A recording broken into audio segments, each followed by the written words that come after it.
La plaga conocida como la muerte negra toca sus garras sobre Inglaterra y ya para finales en 1353 se dice que esta plaga acabó con casi la mitad de la población en Inglaterra. Para ese entonces Wycliffe detuvo sus estudios durante un tiempo y su desesperación crecía a medida de que veía morir a sus amigos, sus compañeros y camaradas. Aquí es donde Wycliffe recurre a la Biblia en busca de refugio y consuelo. Mientras algunos de sus compañeros buscaban respuestas en los hombres, en los sacerdotes, en los obispos e inclusive en las familias, se dice que este hombre recurrió a la Biblia en busca de consuelo y respuesta para luchar contra la desesperación y el temor que lo invadía. Durante este tiempo de tormento y caos, Wycliffe escudriñó tanto las escrituras de Dios que ésta formó dentro de él un fundamento inamovible dentro de su interior. Para Wycliffe, Dios era quien tenía el control absoluto de todo. No importaba cuán elevada era la posición que tenía una persona, ya sea en lo político o en la religión. Para este hombre, Dios tenía la última palabra en todo. Es importante recordar que en esta época no había Biblias escritas en inglés, sino que todas las Biblias estaban escritas en latín. En aquella época, solamente las personas de culto o los más hábiles de la Iglesia Católica eran quienes tenían el acceso a leer la palabra e interpretarla. Según ellos, las personas comunes, o sea, los aldeanos, estas personas solo se quedaban con la idea, lo cual le proporcionaban los sacerdotes pueblerinos. Pero muchas de las veces esas ideas proporcionadas eran místicas e ideas paganas. Muchas veces estos sacerdotes ni siquiera leían la Biblia, sino que las riquezas y el dinero y las posesiones era lo único que llenaba la mente de los sacerdotes y la Iglesia Católica. Pero eso no es todo, sino que en su doctrina estaba basada en la cantidad de dinero que tenía una persona. Es decir, todo el servicio que en aquella época ofrecía la Iglesia Católica era intercambiable por dinero, desde el bautismo de los bebés hasta el perdón de los pecados. Estas indulgencias estaban creadas por la Iglesia y esto consistía en que cualquiera que pecara podía pagar por la remisión de sus pecados. Imagínense usted. A continuación, Amaury les va a explicar una de las indulgencias mayores, lo cual tenía la Iglesia Católica en aquel entonces. ¿Qué eran las indulgencias? Las indulgencias eran una práctica que tenía la Iglesia Católica en ese tiempo. Se basaban en que si una persona pecaba, le fallaba a Dios, ellos tenían que dar, digamos, una cuota para recibir el perdón de su alma. Esta era una práctica, como muchos no conocían la palabra en ese tiempo, se dejaban engañar por la Iglesia Católica, la cual su visión y su misión era recaudar fondos para construcciones, proyectos, etc. Esta fue una de las características y prácticas que John Wycliffe pudo ver y visualizar, en la cual él se levantó en protesta de cada una de ellas. Pero no solamente ellos le vendían esta fábula, este engaño a aquel pueblo, ya que a partir de las indulgencias había otra misión, otro engaño, la cual ellos le decían que si tú no pagabas las indulgencias, tu alma iba a ser pasada al purgatorio. El purgatorio era, digamos, un estado donde iban las personas, según ellos, que pecaban y se iban sin el perdón o sin la paga de las indulgencias. Por eso ellos tenían esta práctica, ya que nadie quiere perderse, nadie quiere pasar un castigo. Ellos le decían y lo manipulaban tras esta práctica. Ellos le decían que si ellos no pagaban las indulgencias, su alma iba a pasar al purgatorio. No tenía una fecha, digamos un tiempo X, no se sabe qué tiempo. Muchos dicen que son 400 años, 4000, otros meses, algunos días. Decían también, hay una teoría que dice que por cada pecado son 7 días en el purgatorio. Hay muchas conclusiones concernientes a esto, la cual es una mentira y un engaño bíblico. Amén. No importaba qué magnitud tendría el pecado el cual usted cometiera, ya sea un asesino o, en lenguaje coloquial, un delincuente, podría cometer la atrocidad más grande y simplemente ir a la iglesia, pagar para redimirse, y con esto ya obtendría la salvación, es decir, el cielo. También, si habían familias que tenían bebés o niños y eran muy pobres, que no tuvieran para pagar por el bautismo de sus bebés, los sacerdotes les decían que su hijo estaría condenado en la tierra y que estaría condenado a vivir tal como un animal, y ellos especificaban como un insecto. Por más raro que parezca, esto era lo que se enseñaba en aquella época. Enseñanzas como esta eran las que abundaban en aquel tiempo. Había otro punto también con las indulgencias, que habían 2 tipos de indulgencias.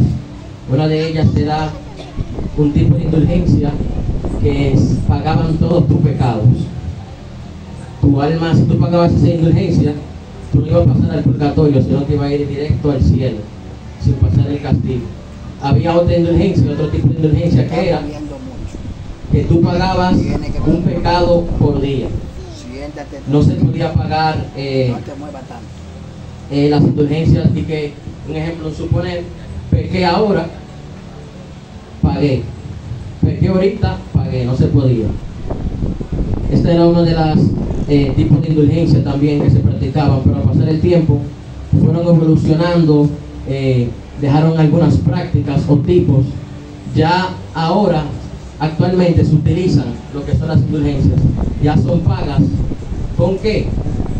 Dicen los católicos que para recibir el pago o el perdón de algún pecado, ellos deben hacer una práctica que se llama peregrinar, o sea, caminar. Digamos que para ser perdonados ellos tienen que caminar de aquí, digamos que al 9, rezando Ave María, todas las oraciones que ellos hacen y esas teorías que ellos tienen. Otra era que había que bendecir al Papa y rogarle a la Virgen María que perdone sus pecados, etcétera. Por ahí se iba esa enseñanza. Ahora digo conmigo, pero Dios siempre viene a uno. Dios siempre viene a uno. Amén. Para este entonces Dios estaba preparando a un hombre que se atrevió a plantarse frente al estatus para producir un cambio de vida. Desde ese entonces, Wycliffe se decidió 100% a los estudios. Él estaba ansioso por seguir investigando y estudiar más a profundidad la Biblia, tanto así que su intelecto y su capacidad incrementó tanto su capacidad que este fue incluso renombrado y pudo ingresar al Berean College y llegó a ser su regente para los años 1360 y 1361. Wycliffe se convirtió en un erudito muy codiciado y hasta se le ofreció el mejor alojamiento en aquel lugar. En aquel entonces, los más dotados de conocimiento, a la hora de ingresar a la universidad, no eran alojados dentro de la universidad, sino que estas personas se alojaban fuera, no tenían este privilegio. Pero este hombre, John Wycliffe, era tan dotado y tan codiciado que a este se le ofreció el alojamiento directo dentro de la universidad, con todos los prestigios. Allí él se convirtió en un diplomático y se hizo notar gracias a su habilidad administrativa y que era dotado de conocimiento. Él estaba feliz con su trabajo como sacerdote y instructor en la universidad. En este entonces, la Iglesia Católica estaba muy complacida de tener a alguien como Wycliffe entre ellos. Este obtuvo un título en teología para el año 1369 y ya en 1371 era conocido como el mayor filósofo y teólogo de la época.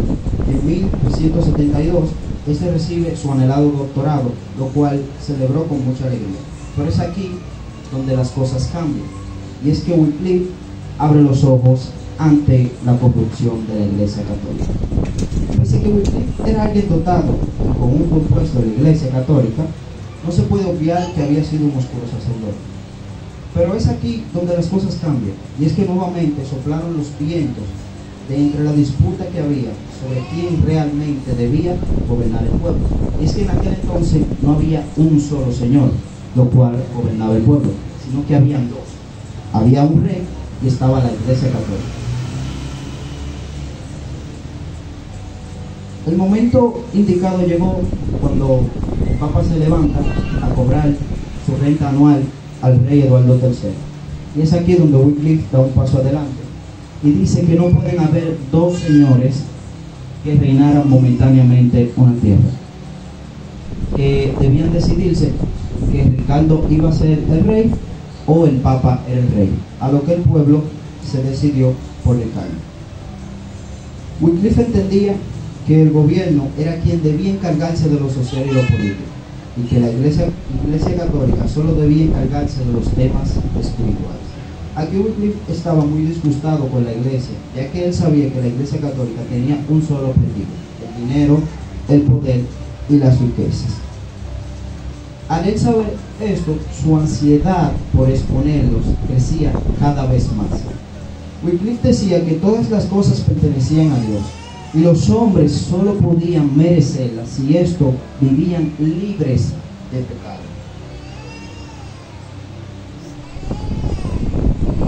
Se opuso a que el Papa tuviera tierras en Inglaterra y creía que la iglesia estaba hundida en transgresiones. Él pensaba que la responsabilidad de la iglesia era velar por el bienestar espiritual y las necesidades espirituales de las personas, cuidando el rebaño y llevándolo a Cristo, ya que él entendía que si la iglesia continuaba de tal forma y con total doctrina, entonces iba a ser inútil para todas las personas. Aquí es donde él se decide y enfrenta en sí a la Iglesia Católica. Pero el Papa se enfurece y reacciona de esta manera. El Papa se enfureció al darse cuenta de la postura de Wycliffe. Él se dio cuenta que esta postura afectaría la riqueza, el control y las posesiones de tierra de la Iglesia, ya que en ese momento el Papa cobraba impuestos a los reyes y esto era de manera obligatoria. Todos en absoluto, desde el más grande hasta el más chiquito, tenía que darle dinero a la Iglesia Católica en aquel entonces, para todo. Incluyendo las naciones, debían pagarle a la Iglesia, pero Wycliffe se oponía a esto. Esta humillación había durado más de 100 años, es decir, que muchos años antes habían otros reyes los cuales luchaban contra los papas por acabar con este orden total, lo cual estas personas implantaban. Pero el momento ideal llegó y fue cuando el Papa solicitó la renta anual. Aquí fue donde él se atrevió a desafiar, en pocas palabras, a la Iglesia Católica.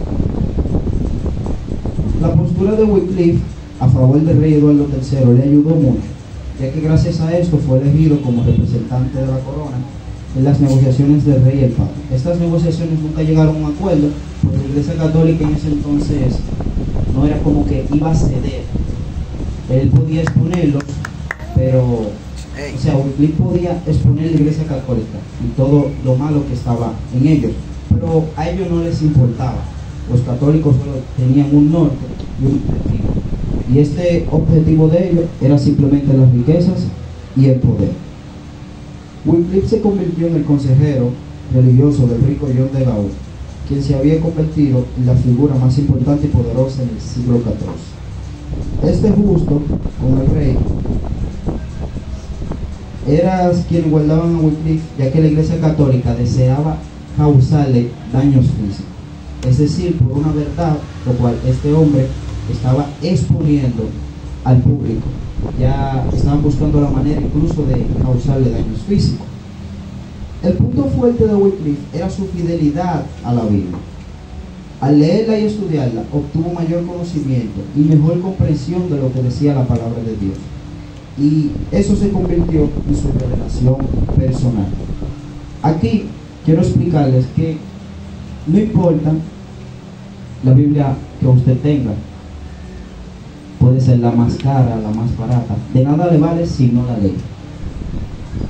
El diablo no le tiene miedo a una persona lo cual ande en la calle con la Biblia, lo cual ande mostrando que porta la Biblia, sino a que la lee, obtiene la verdad de ella y la aplica para sí mismo y para cambiar las cosas. Amén.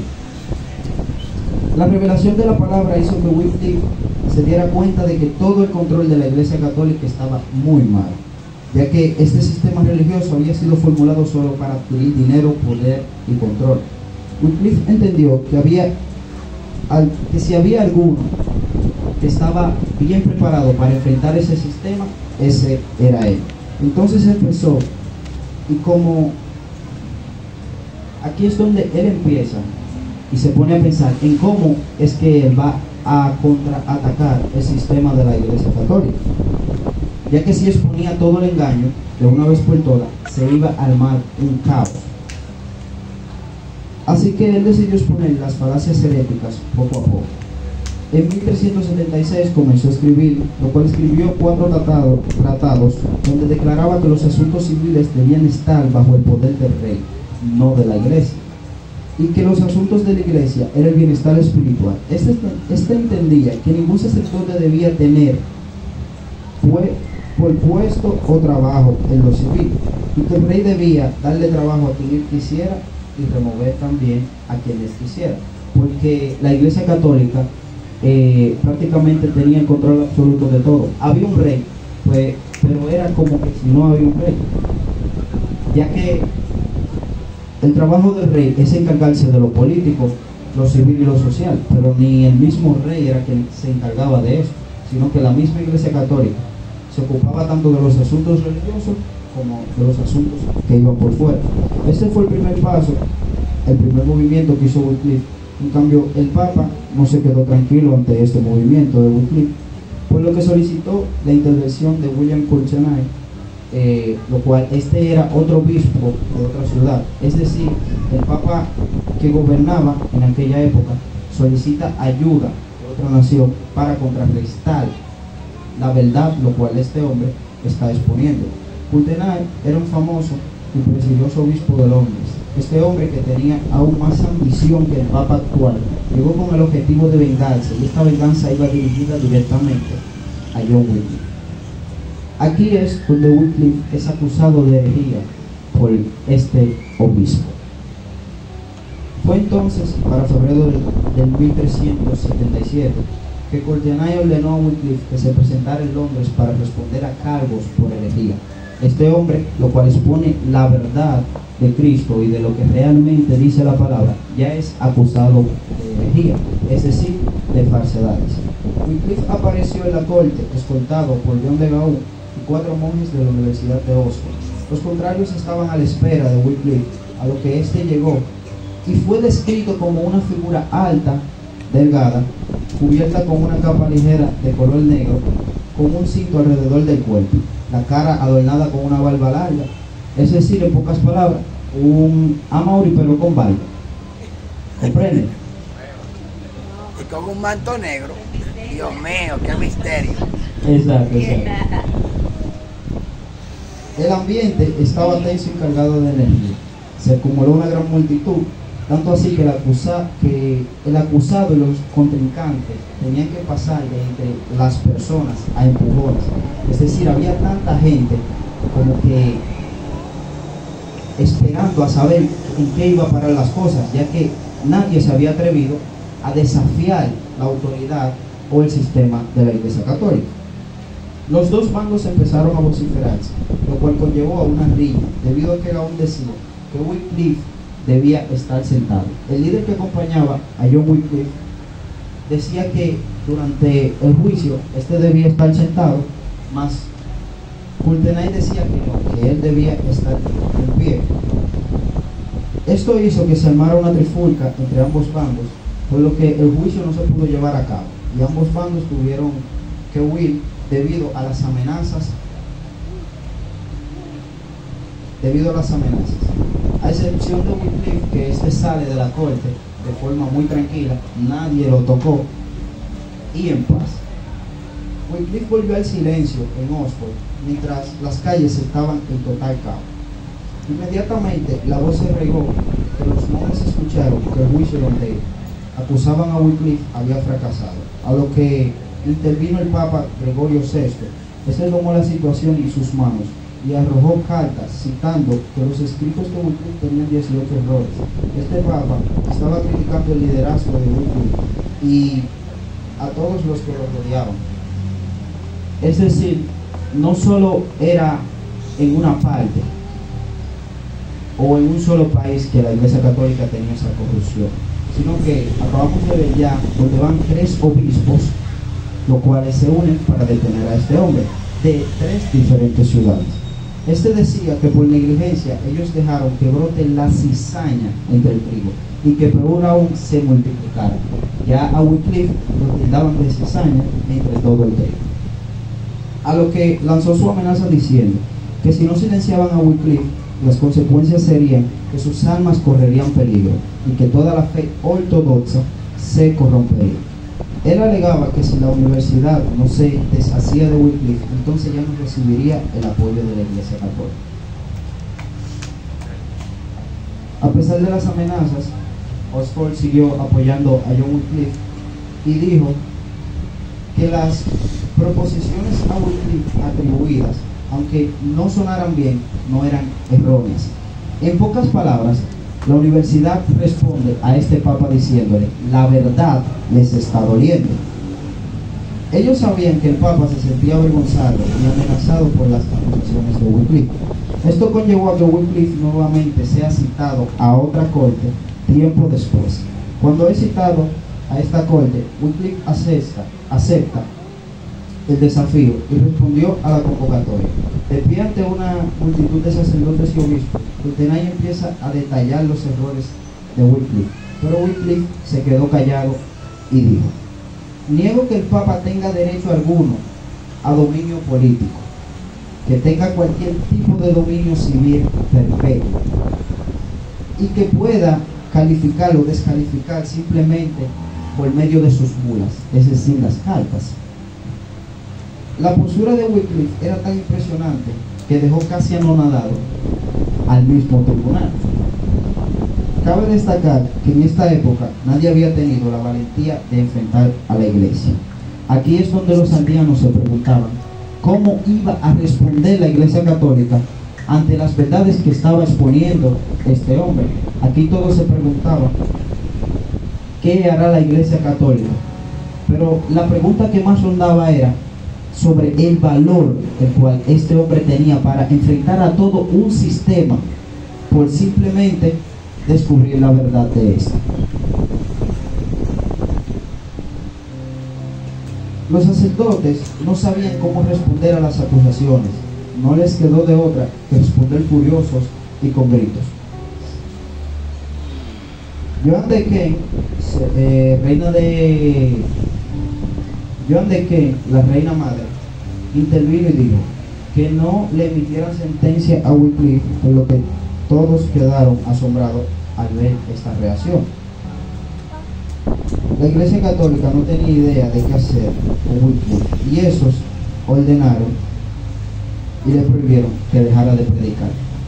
El punto importante aquí es que, al fin y al cabo, ellos toman un veredicto contra Wycliffe y le dicen que deje de predicar, que deje de exponer la verdadera verdad, lo cual dice la palabra.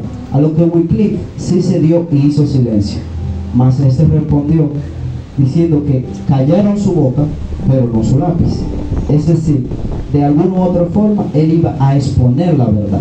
Aunque lo silenciaron, él aún así, mediado a cartas, tratados y escritos, siguió exponiendo la verdad.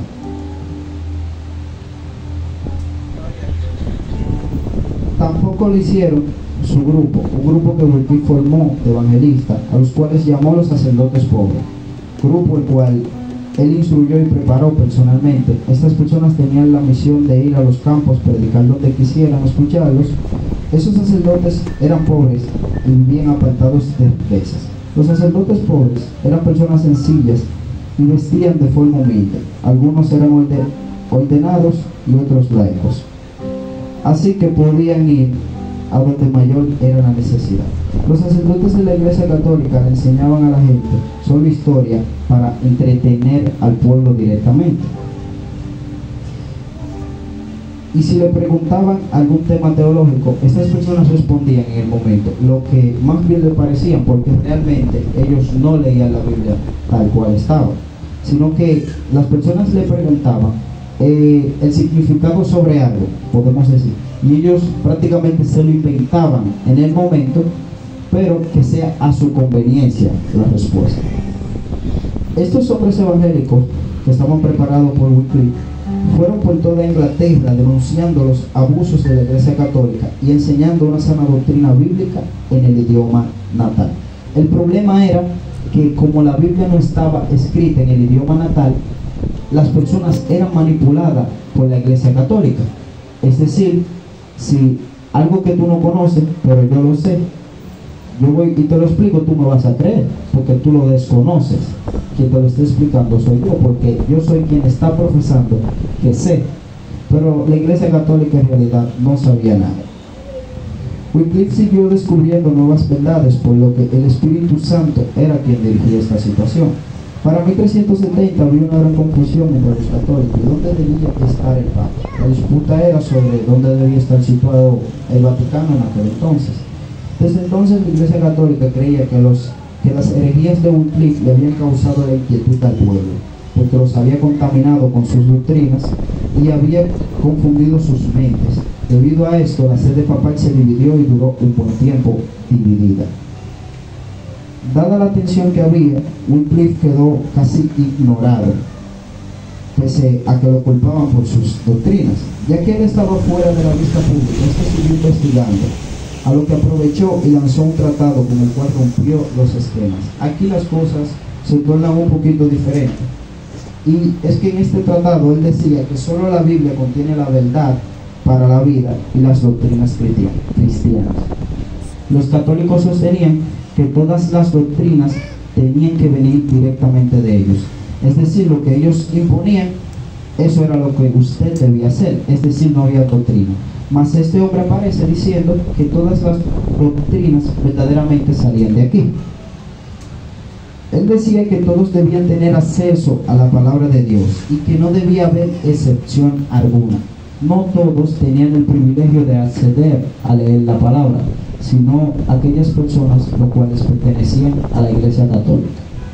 Ya para este punto la Iglesia estaba pensando en cómo buscar soluciones para salir del problema en cual ellos mismos se ocasionaron.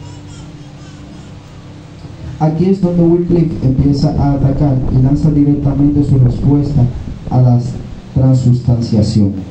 La transustanciación, quiero explicarle, que en aquel entonces era lo que hoy conocemos como la Santa Cena, pero en aquel entonces ellos lo inculcaban de manera diferente.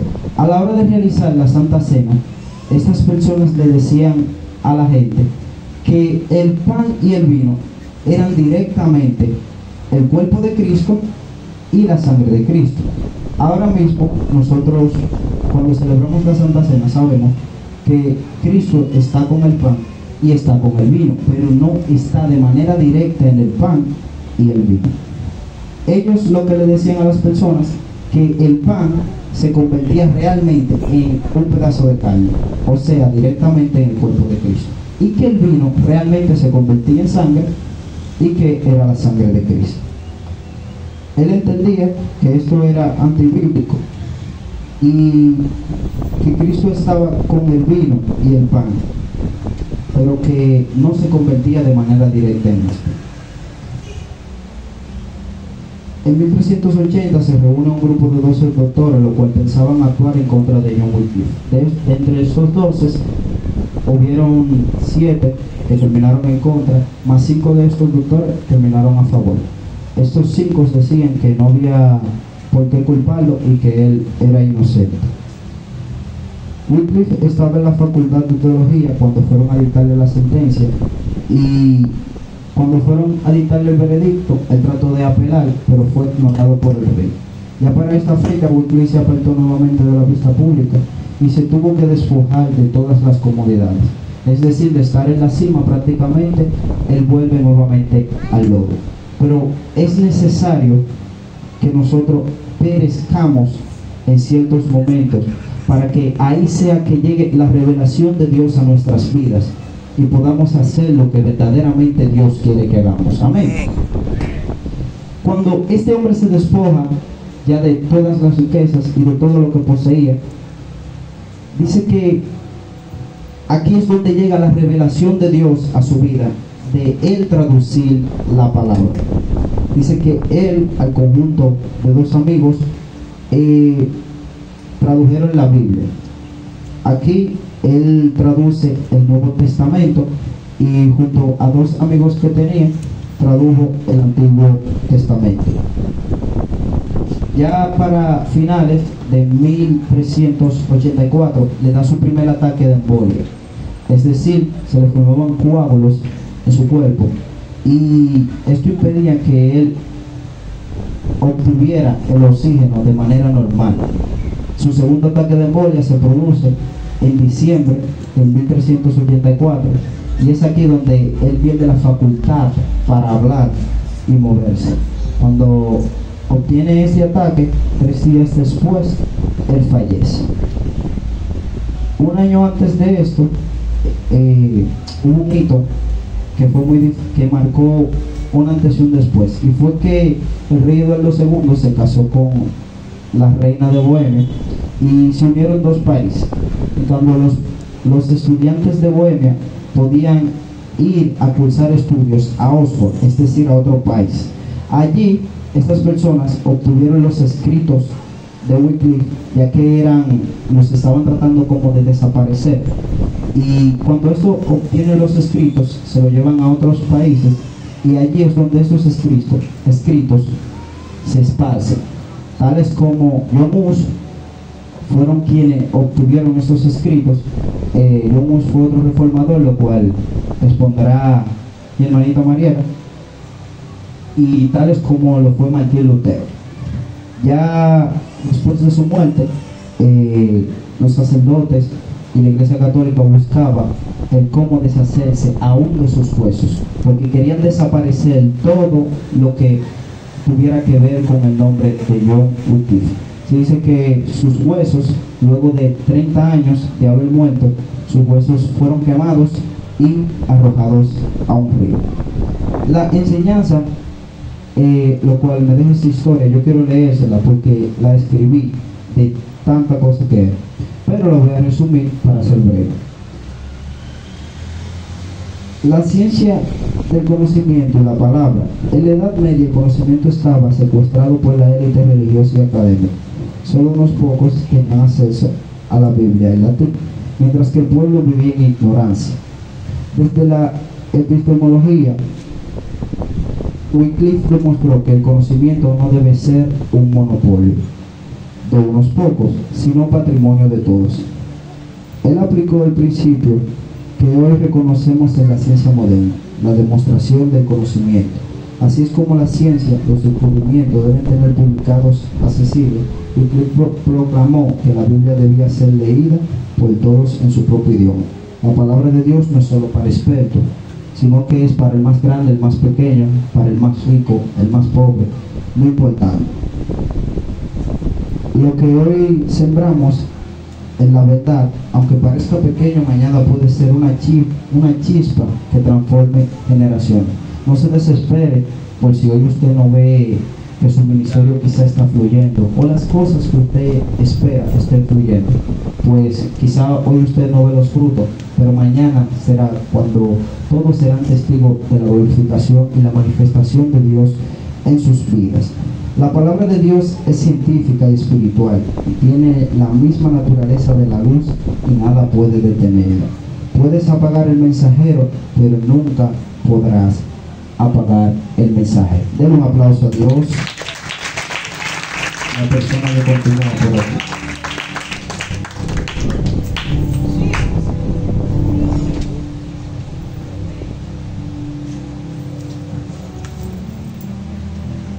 bendiga.